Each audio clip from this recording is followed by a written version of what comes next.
घर बनाउँदैछ अझै पनि।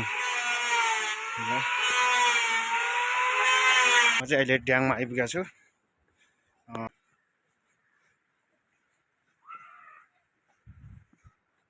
साङ्ग्रिला होटेल चाहिँ उता रहेको छ। Shangri-La hotel.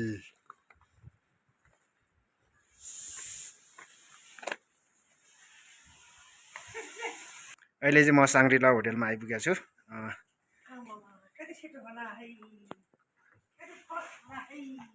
यता चाहिँ हाम्रो सब्जीहरू हुनुहुन्छ। होटेल हो।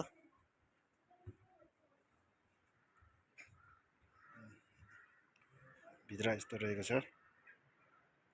त्यसै टन्नै ठुलो छ।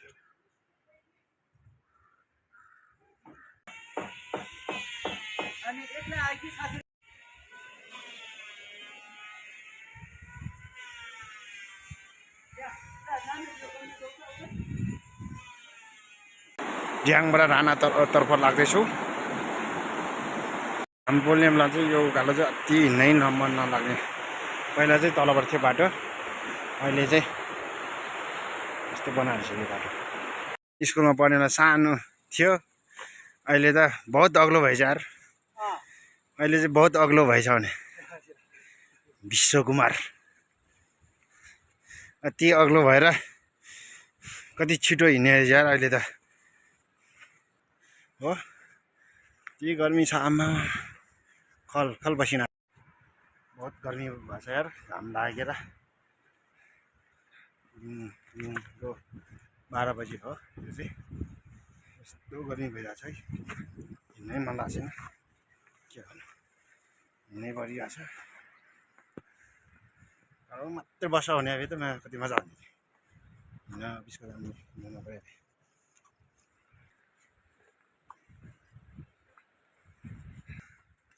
के भएको छ भने राणा 1970 मिटर रहेको छ।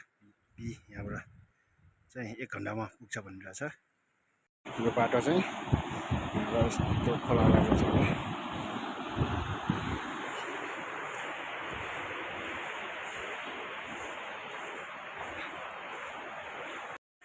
यो बाटो चाहिँ पहिरोले गर्दा चाहिँ यो बाटो चाहिँ सफा गर्नुपर्ने अवस्था रहेछ। बाटो नै अलिक साँघुरो सँगसँगै हेर्नुहोस्, यहाँ लड्यो भने चाहिँ कहीँ छेकिनेवाला छैन, सिधै गण्डकीमा यस्तो रहेको छ। यतिखेर चाहिँ यहाँ त ठिक भयो, त्यहाँ उता ग्याबिन हालिएको ठाउँमा पनि पुरा सफा गर्नुपर्ने अवस्था रहेछ। बाटो चाहिँ सबैभन्दा जोखिम एरिया भनेको यही एरिया हो। यो बी र गापको बिचको बाटोमा चाहिँ अलिक जोखिमपूर्ण रहेको छ। अनि यहाँ चाहिँ पुरा बाटो चाहिँ सफा गर्नुपर्ने। यो बाटो निकालेर गऱ्यो भने चाहिँ बाटो चाहिँ फेरि फराकिलो हुने थियो होला।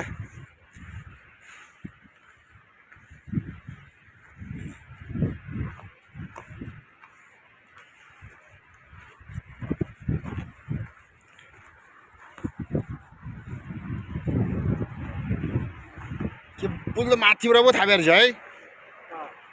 पुल के माथिबाट गापको के माथिबाट पो थाहा रहेछ।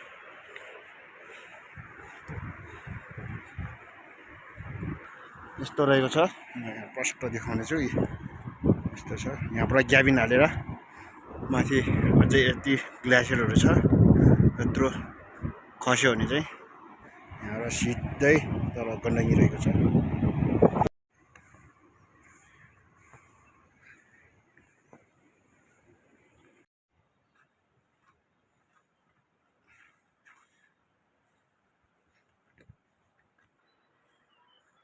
कालताल गेस्ट हाउस गापको। यो चाहिँ अहिले गापमा छु।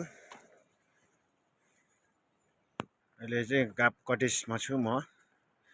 यो चाहिँ गाप कटेजको चाहिँ डाइनिङ हो।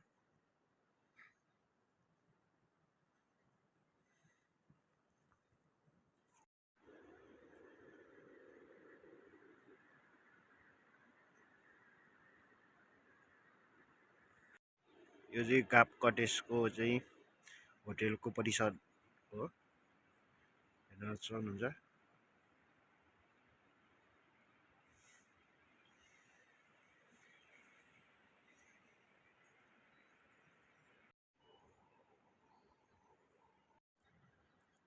यस्तो रहेको छ यहाँ चाहिँ पुरा।